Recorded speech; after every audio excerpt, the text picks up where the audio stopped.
Welcome to Next Gen Manufacturing. Today, we're going deep inside the most advanced factories being built on the planet. And we're going to uncover the billion-dollar handshake that actually makes them possible. I want you to picture a place where robots move with impossible precision, a facility where every single component is tracked in real time, a place where the next big breakthroughs in technology are born. These aren't your grandfather's factories. These are the absolute engines of our future. And we're talking about projects that cost billions, with a B. The engineering is just staggering, the logistics are a constant high-wire act. And you know the financial risks? They can literally make or break entire companies. But hold on, before a single blueprint is finalized, before one piece of steel is laid, everything, and I mean everything, hinges on one surprisingly tricky question.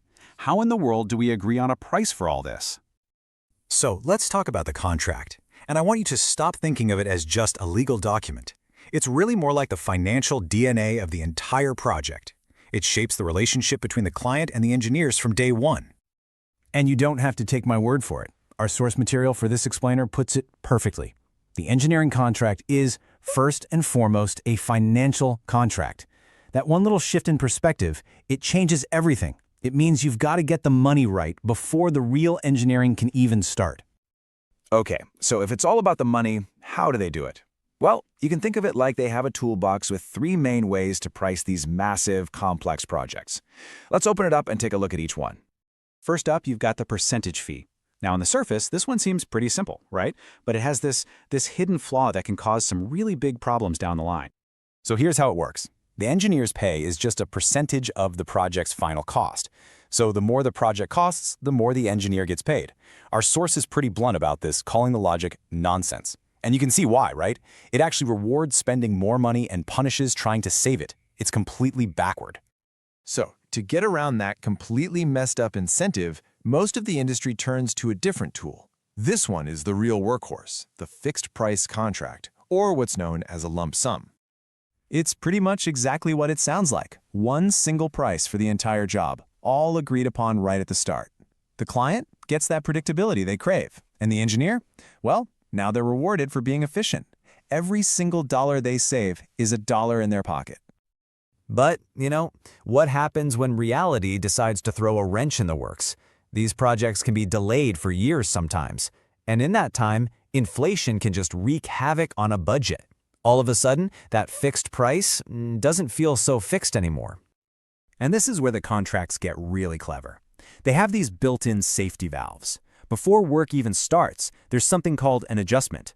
It's a one-time price reevaluation to account for economic shifts. Then, once the project is underway, a revision clause kicks in, allowing for ongoing tweaks to handle inflation. Pretty smart. And that brings us to the final and most sophisticated tool in the box, the target cost model.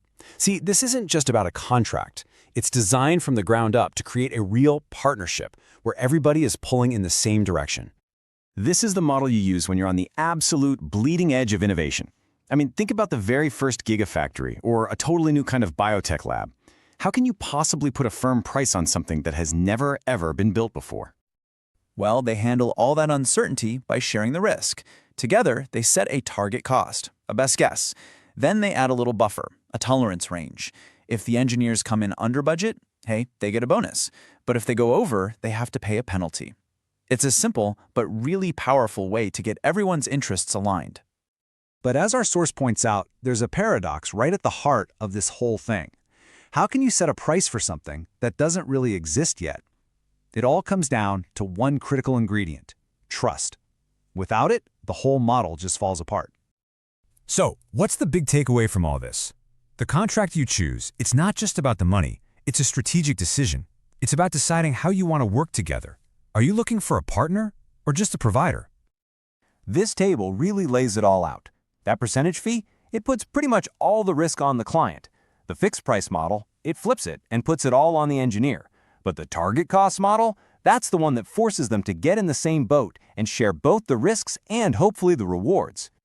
Ultimately, the financial structure you choose at the very beginning fundamentally decides what happens next. It sets the tone for whether the client and engineer will act like adversaries, fighting over every penny, or like true partners, working toward the same goal. So it makes you think. As we keep pushing the boundaries of what's possible in manufacturing, maybe we need to rethink our tools. What if the most important innovation isn't a new technology, but a new way of working together? What if the contract itself is the key that unlocks the future?